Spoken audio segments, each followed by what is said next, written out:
lecture. Today we will study Political Science chapter number 3 of class 7 and the chapter name is How the State Government Works. कि हमारी जो state government है वो कैसे work करती है, इस चैप्टर में हम पढ़ेंगे. फर्स्ट जो 2 चैप्टर्स थे उनमें हमने फर्स्ट चैप्टर जो था उसमें हमने देखा था कि किस टाइप से हमारे साथ इनइक्वालिटी का बिहेव किया जाता है, इक्वालिटी के लिए हम क्या करते हैं. सेकेंड चैप्टर में हमने हेल्थ के बारे में पढ़ा था और ये जो थर्ड चैप्टर है इसमें हम पढ़ेंगे अपनी गवर्नमेंट के बारे में कि हमारी जो गवर्नमेंट है, स्टेट गवर्नमेंट की हम यहाँ पर बात कर रहे हैं. बेसिकली जो गवर्नमेंट होती है 3 टाइप्स की होती है. ठीक है, 3 टाइप्स की गवर्नमेंट हमारी होती है.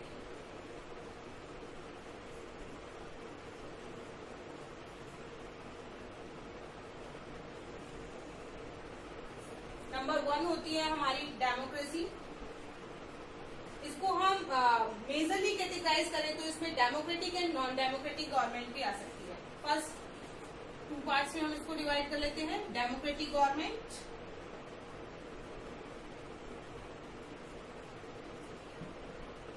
And non democratic government.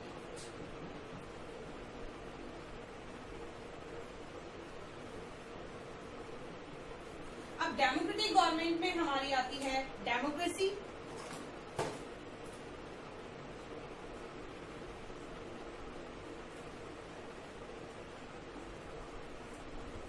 And non democratic government में हमारी आती है monarchy,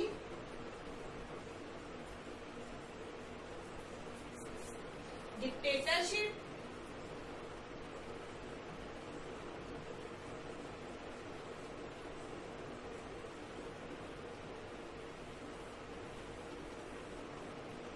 and military rule.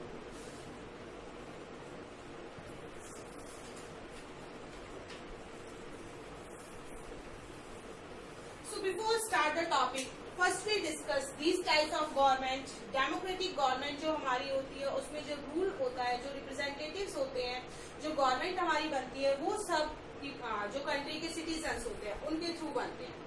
Non democratic government होती है, इसको 3 पार्ट्स में हमने कैटेगराइज किया है, monarchy, dictatorship and military rule. ये अभी हम डिस्कस करेंगे.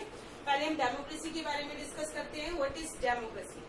Basically in a democracy government is chosen by the people of country. Country के पीपल जो होते हैं वोटिंग कास्ट करके उसको चूज करते हैं. And in a democratic government is responsible और accountable to do the welfare work of people. ये हमने चैप्टर 2 में भी स्टडी किया था कि जो डेमोक्रेसी होती है, डेमोक्रेटिक गवर्नमेंट होती है हमारे, वो हमारी रेस्पॉन्सिबल होती है हमारे वेलफेयर के लिए, हमारे लिए एजुकेशन प्रोवाइड कराना, हमारे लिए हाउसेस प्रोवाइड कराना, हमारे लिए जॉब्स प्रोवाइड कराना और हमारी हेल्थ का ध्यान रखना. ये सभी डेमोक्रेटिक गवर्नमेंट, डेमोक्रेटिक कंट्री में गवर्नमेंट की रेस्पॉन्सिबिलिटीज होती हैं. So it is more accountable to the people. Peoples के लिए मोर अकाउंटेबल होती है क्योंकि हम ही इन्हें इलेक्ट करते हैं. Through our votes the government made. हमारे वोट्स के थ्रू ही जो गवर्नमेंट है वो बनाई जाती है, इसलिए हमारे लिए अकाउंटेबल होती है. If he means the government is not doing the work in a proper manner, government जो है हमारी प्रॉपर मैनर में वर्क नहीं करती है, in that condition in next election we change the government. We are having the power to change the government. हमारे पास ये पावर है कि अगर गवर्नमेंट हमारे वेलफेयर के लिए या प्रॉपर तरीके से या जो उसने प्रॉमिस किए थे वो फुलफिल नहीं कर रही है तो नेक्स्ट इलेक्शन में हम उसको चेंज कर सकते हैं.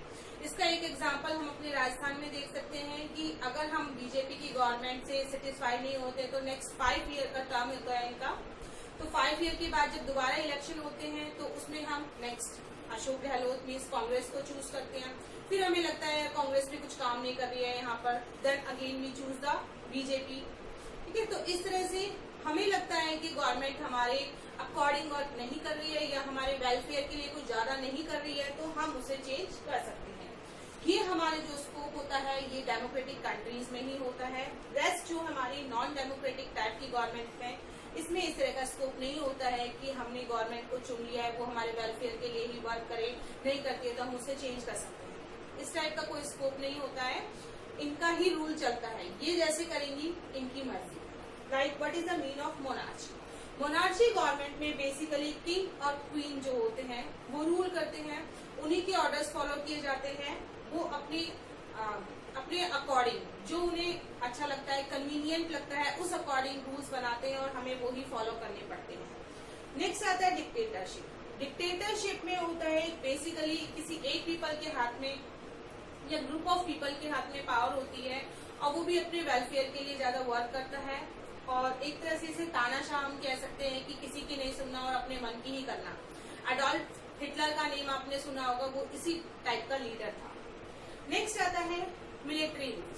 तो मिलिट्री रूल में बेसिकली होता है जो पावर होती है सारी मिलिट्री के हाथ में होती है, मिलिट्री के हैंड में होती है। जैसे कुछ सालों पहले, मीन्स अभी तो चेंज हो गई है पाकिस्तान में गवर्नमेंट। प्रीवियसली 10 इयर्स पहले की अगर हम बात करें तो पाकिस्तान में हमारे मिलिट्री रूल फॉलो किया जाता था। मिलिट्री चीफ जो था मुशर्रफ, तो मुशर्रफ के हाथ में पूरी पावर थी और मुशर्रफ मिलिट्री का चीफ था, मिलिट्री हेड था। उसने अपने आप को प्रेसिडेंट भी डिक्लेयर कर लिया था और सारे जो रूल्स रेगुलेशंस उसने अपने अकॉर्डिंग मोल्ड कर लिए थे। इवन जो कोर्ट में जजमेंट दिया जाता था उसको भी वो फॉलो नहीं करता था क्योंकि बेसिकली पावर उसके हाथ में थी। तो ये टाइप्स की जो गवर्नमेंट है, मोनार्ची, डिक्टेटरशिप, मिलिट्री रूल, इनमें हम कुछ नहीं कर सकते हैं। गवर्नमेंट अच्छी है या बुरी है, हमें उसे एक्सेप्ट करना ही होगा।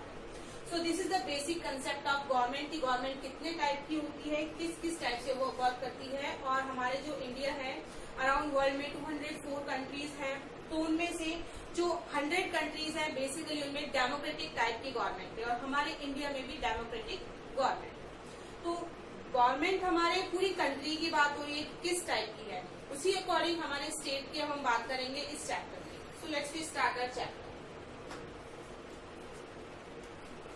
तो स्टेट गवर्नमेंट को हमने डिवाइड किया है लोकल, स्टेट एंड नेशनल। ठीक है, पूरे गवर्नमेंट का जो वर्क है हमारा, ये जो गवर्नमेंट है हमारी डेमोक्रेटिक गवर्नमेंट है, हमें अच्छे से क्लियर हो गया। तो गवर्नमेंट का जो वर्क है उसको हमने 3 लेवल्स में डिवाइड कर लिया। गवर्नमेंट जैसे हमारे स्कूल का हम एग्जांपल लेते हैं तो स्कूल में हम देखते हैं कि स्कूल में सबसे पहले डायरेक्टर सर होते हैं, फिर प्रिंसिपल सर होते हैं, फिर टीचर्स होते हैं।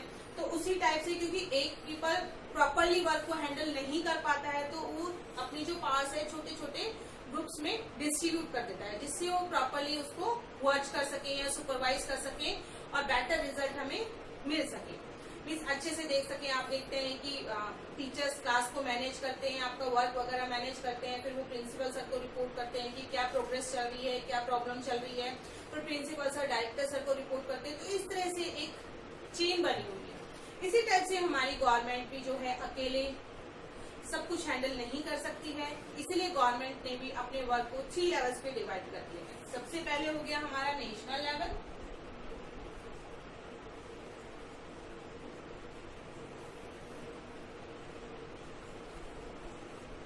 इसे हम सेंट्रल गवर्नमेंट भी कहते हैं। नेक्स्ट हो गया हमारा स्टेट लेवल,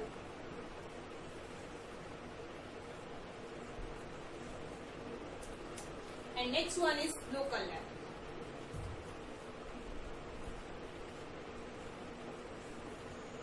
सो गवर्नमेंट ने अपने वर्क को 3 कैटेगरीज में डिवाइड किया हुआ है। पहले नेशनल लेवल पे वो वर्क करती है, ठीक है, उसके बाद उसकी और जो छोटी पोस्ट है स्टेट लेवल पे वो वर्क करते हैं, फिर लोकल लेवल पे। तो लोकल लेवल को कौन सुपरवाइज करता है? स्टेट को सुपरवाइज करती है हमारी नेशनल लेवल की गवर्नमेंट। तो सबसे पहले आपके यहाँ पर एक छोटी सी स्टोरी दी हुई है, स्टोरी को हम पढ़ लेते हैं कि स्टोरी में बताया गया कि किसकी रेस्पॉन्सिबिलिटी, अगर कुछ भी होता है, हमें कोई चीज प्रॉपरली प्रोवाइड नहीं हो पाती है, लाइक एजुकेशन नहीं मिल पाती है, वाटर नहीं मिल पाता है, तो ये किसकी रेस्पॉन्सिबिलिटी है? Let's see the story. Hey, look at this. It says that there is a water shortage in our state and people are falling sick. तो लाइब्रेरी का सीन यहाँ पर दिखाया हुआ है। लाइब्रेरी के सीन में कुछ फ्रेंड्स बैठे हुए हैं, न्यूज़पेपर पढ़ रहे हैं। न्यूज़पेपर में वो कह रहे हैं कि देखो इसमें वाटर शॉर्टेज के बारे में बताया गया है और वाटर शॉर्टेज की वजह से बहुत सारे जो पीपल हैं वो सिक हो गए हैं। Second one is saying now, in my villages people were found to be drinking unclean water. कि मेरे जो विलेजेस हैं वहां पर भी पीपल को अनक्लीन ड्रिंकिंग वाटर प्रोवाइड होता है। स्ट्रीम्स हैव ड्राइड अप, झरने वगैरह सूख चुके हैं, नदियां सूख चुकी हैं। And so have tanks in the worst affected area, और बहुत सारे जो वर्स्ट अफेक्टेड एरिया मीन्स जहां बिल्कुल भी पानी अवेलेबल नहीं होता है वहां टैंक के थ्रू सप्लाई होती है। So villages having carrying water across great distance, या फिर विलेजेस जो है उनको ग्रेट डिस्टेंस से वाटर लेने के लिए दूर जाना पड़ता है। So people at the district HQ Patalpuram, Patalpuram हमने लास्ट ईयर स्टोरी की थी, receive water supply once in a 3 year. Patalpuram में जैसे हमने पढ़ा था कि हेडक्वार्टर जो होता है वहां से उनको 3 डेज में वाटर प्रोवाइड, टैंक के थ्रू या किसी भी थ्रू 3 डेज में वाटर प्रोवाइड करवाया जाता था।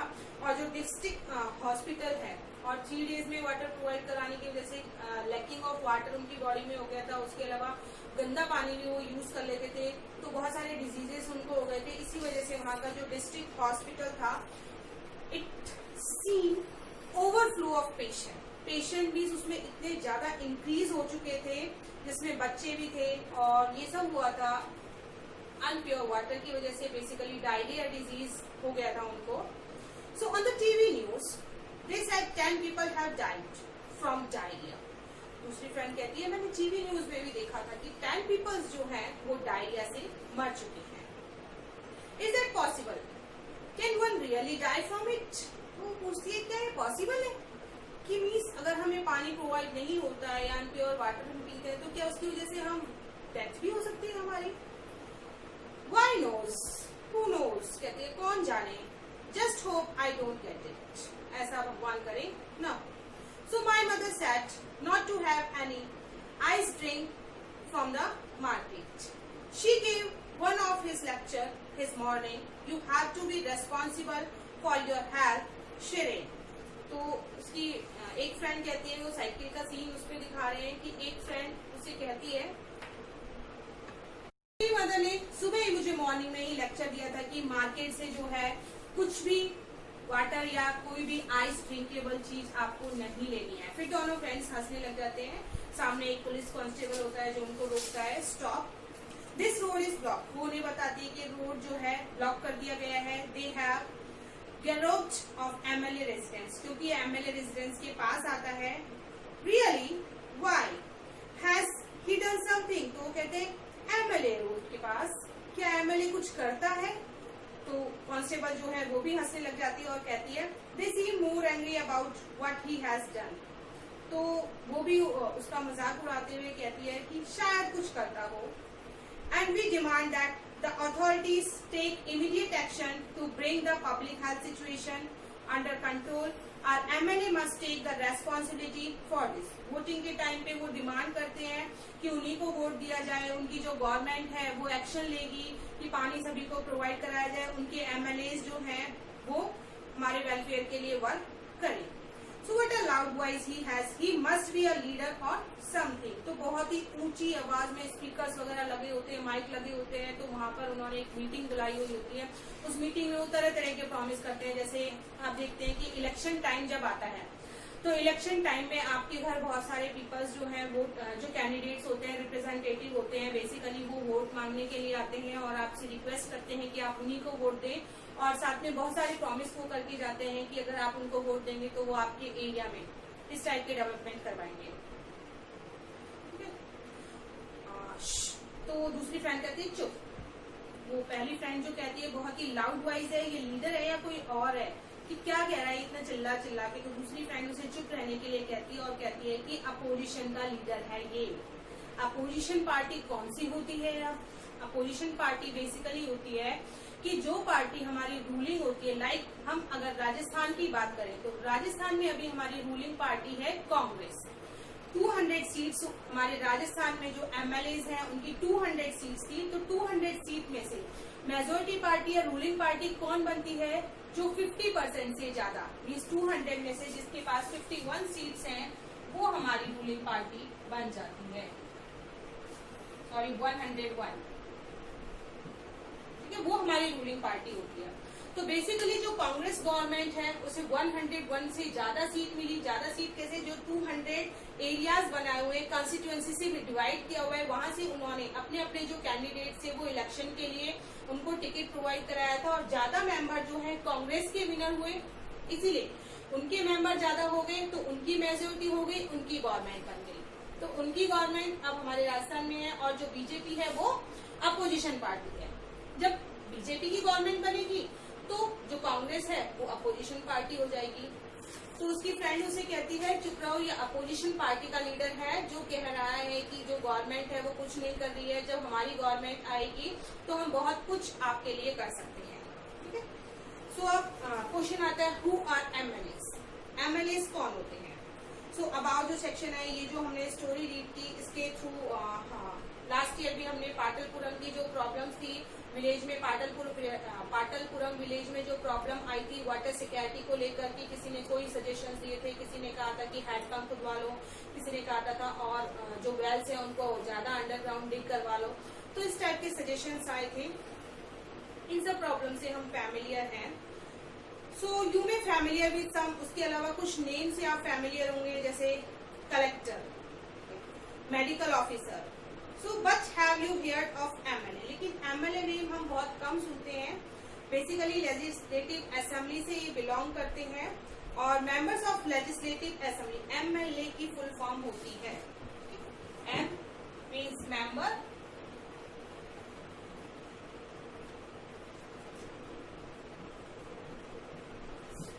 इसकी फुल फॉर्म होगी मेंबर्स ऑफ लेजिस्लेटिव असेंबली।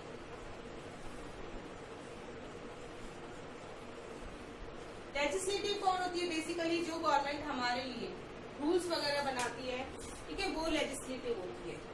तो लेजिस्लेटिव पीपल एमएलए होते हैं, मेंबर होते हैं लेजिस्लेटिव असेंबली के, और ये जो एमएलए होते हैं these are elected by us, कि जब अभी देखते हैं जैसे आप इलेक्शन होते हैं तो आपके मम्मी पापा जो है वो वोटिंग कास्ट करने के लिए जाते हैं, तो वो अपनी चॉइस का एमएलए अपने एरिया से, जैसे जो कंस्टिट्यूएंसी आपका जो जोन आता है उससे बीजेपी का भी कोई खड़ा हुआ है, कांग्रेस का भी है, अदर पार्टी का भी कोई खड़ा हुआ है, तो आपकी जो चॉइस होती है आप उसको वोट देते हैं, और जिसके ज्यादा वोट होते हैं वो विनर हो जाता है, तो वो मेंबर हो जाता है हमारा member of legislative assembly.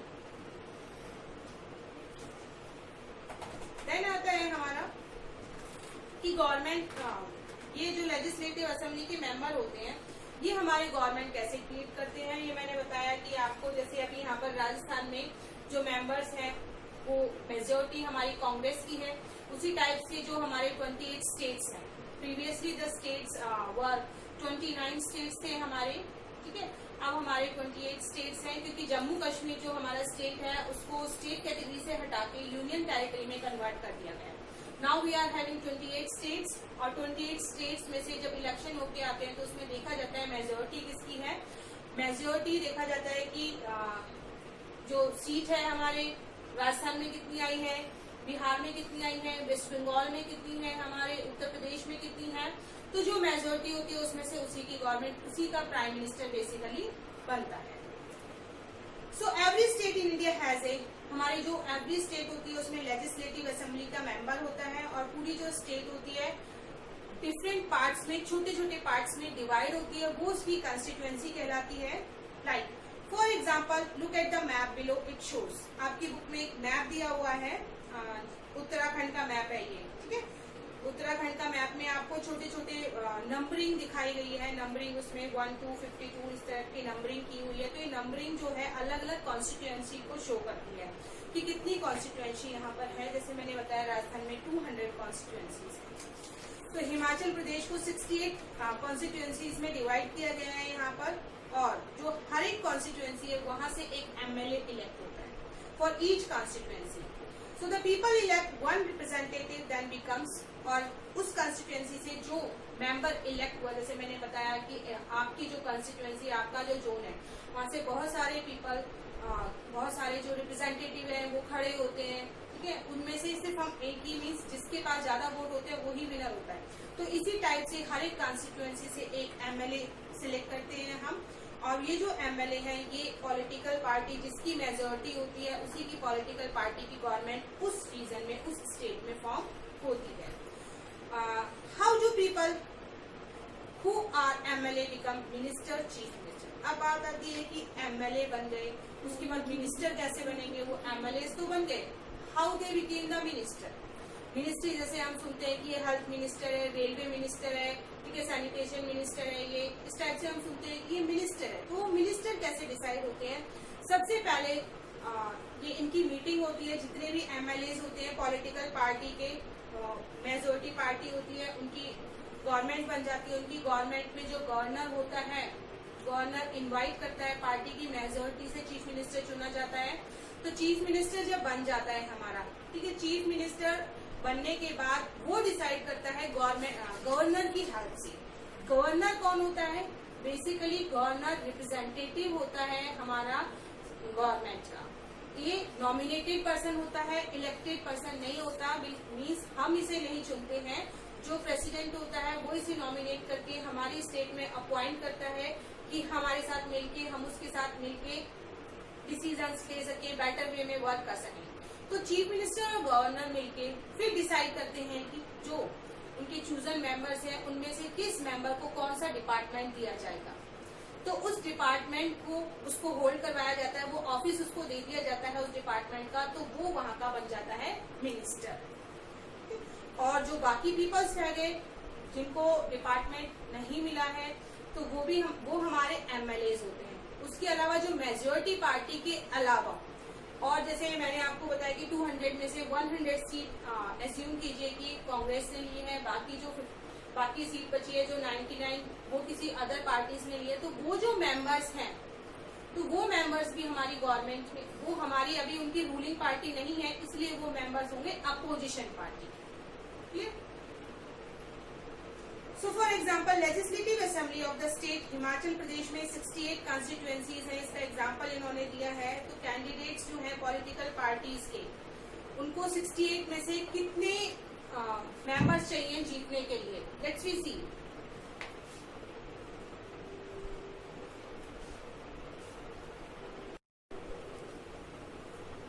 So basically peoples जो होते हैं हमारे, ठीक है, कैसे निकाली जाती है उनकी मेजोरिटी 50% से ज्यादा। तो 68 का 50% हुआ 34, और 34 से ज्यादा अगर मेंबर हैं इसके पास, किसी एक पार्टी के पास, इट मीन्स वो मेजोरिटी पार्टी है और वो रूलिंग पार्टी हमारी बनेगी। और इसके लिए कंपलसरी नहीं है कि सारे मेंबर्स किसी की पार्टी के हों। कई बार जो देखा है आपने, गठबंधन नाम सुना होगा, इसका मीन्स ये होता है जो अदर पार्टीज होती हैं, अदर पार्टीज को मेजोरिटी नहीं मिल पाती है, जैसे किसी पार्टी से 2 पीपल उनके जीत गए, किसी से 3 जीत गए, किसी से 4 जीत गए, तो वो सभी किसी न किसी पार्टी को सपोर्ट करते हैं जिससे उनको मिनिस्ट्री मिल सके या उनको भी बेनिफिट हो सके। तो वो जिस पार्टी को सपोर्ट करते हैं, मीन्स उन्होंने इसी पार्टी को सपोर्ट किया जिसके 34 मेंबर्स हैं, तो इसके मेंबर्स हो गए 35 या 38, 30 और 40 भी हो सकते हैं। मीन्स मैक्सिमम कितने भी हो सकते हैं, लेकिन मिनिमम जो है वो 51% होने चाहिए। तो जिस पार्टी को वो सपोर्ट करेंगे वो 50% से ज्यादा हो जाती है, तो हमारी उसकी गवर्नमेंट हमारी हो जाती है। और यही जो एमएलए होते हैं ये रूलिंग पार्टी के बन जाते हैं। And in the case the Congress party MLA choose Shri Virbhadra Singh there leader, he became chief minister. अब कांग्रेस पार्टी चूज करेगी कि उनको चीफ मिनिस्टर किससे बनाना है। लाइक अशोक गहलोत और सचिन पायलट में बहुत ज्यादा कॉन्फ्लिक्ट्स हुए थे, और वो कॉन्फ्लिक्ट्स हमें राजस्थान में आज भी देखने को मिल रहे हैं कि पार्टी ने डिसाइड किया, सचिन पायलट चाहते थे, ज्यादा मेहनत उन्होंने की थी, ठीक है, प्रचार के लिए उन्होंने ज्यादा टाइम निकाला था, फिर भी पार्टी जो है, पार्टी को किस पे बिलीव था? अशोक गहलोत पे। तो उन्होंने एज अ अशोक गहलोत को चीफ मिनिस्टर चुना, और जो हमारे सचिन पायलट थे उसको डिप्टी चीफ मिनिस्टर चुना। तो इसी वजह से दोनों में कॉन्फ्लिक्ट हो गए थे, और सचिन पायलट चाहते थे कि उनको चीफ मिनिस्टर चुना जाए। तो ये पार्टी का डिसीजन होता है कि वो किसको चीफ मिनिस्टर बनाएगी।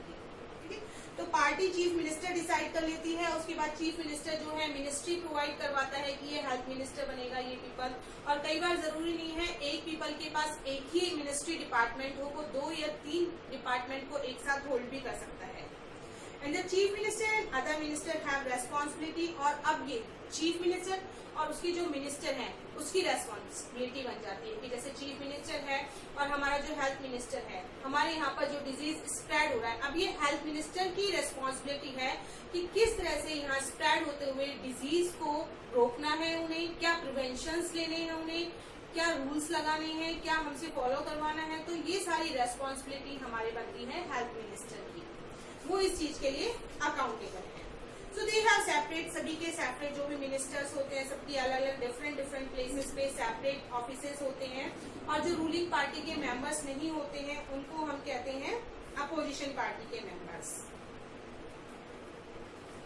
देन इसमें है debate in the legislative assembly. कि जो लेजिस्लेटिव असेंबली है उसमें किस टाइप से हमारी डिबेट होती है।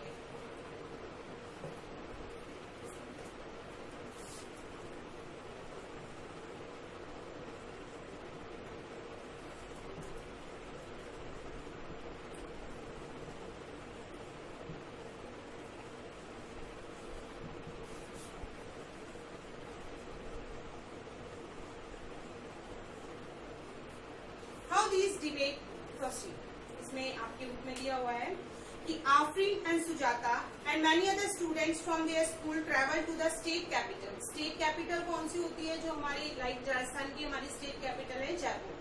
तो स्टेट कैपिटल विजिट करने के लिए जाते हैं।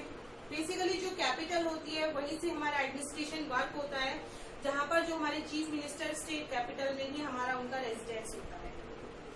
तो विजिट करने के लिए जाते हैं लेजिस्लेटिव असेंबली को कि किस टाइप का हाउस होता है। बहुत ही बड़ी, उन्होंने जब वहाँ विजिट किया तो उन्होंने देखा बहुत ही ह्यूज और बड़ी बिल्डिंग है। वो सभी बहुत एक्साइटेड थे कि कैसा होगा, अंदर से किस टाइप का होगा। तो उन्होंने देखा कि सिक्योरिटी थी, जगह जगह पर सिक्योरिटी सिस्टम था, स्टेयर्स चढ़ के उन्हें जाना पड़ा। उसके बाद गैलरी एरिया था, हॉल था, बहुत सारी रोज लगी हुई थी, रोज में डेस्क लगी हुई थी। तो इस टाइप का सीन उन्होंने देखा और वहां पर देखा कि जो असेंबली चल रही थी, बेसिकली असेंबली जो थी उसमें डिबेट जो हो रही थी करंट टॉपिक्स पे डिबेट वहाँ पर होती है कि अपने अपने जो जितने भी एमएलए वहाँ पर होते हैं, चाहे वो अपोजिशन पार्टी का हो चाहे रूलिंग पार्टी का हो, तो सभी डिबेट करते हैं वहाँ पर। बेसिकली जो रूलिंग पार्टी का होता है वो बताता है कि मैंने क्या किया है अपने एरिया के लिए, अपनी कंस्टिट्यूएंसी के लिए, या मैं क्या और करने वाला हूँ अपनी कंस्टिट्यूएंसी पे डेवलपमेंट। और अपोजिशन पार्टी के लोग वो कमियां निकालने की कोशिश करते हैं कि क्या ये नहीं कर पाया है, तो उस मैटर को उसके सामने रखते हैं कि इस एरिया में आपने क्या किया है अपनी कंस्टिट्यूएंसी के लिए। तो इस टाइप से बेसिकली डिबेट चलती है। यही डिबेट के कुछ टॉपिक्स आपके 6-7 क्वेश्चंस आपकी बुक में दिए हुए हैं। तो बेसिकली करंट टॉपिक्स होते हैं उसमें। नेक्स्ट है हमारा वर्किंग ऑफ द गवर्नमेंट।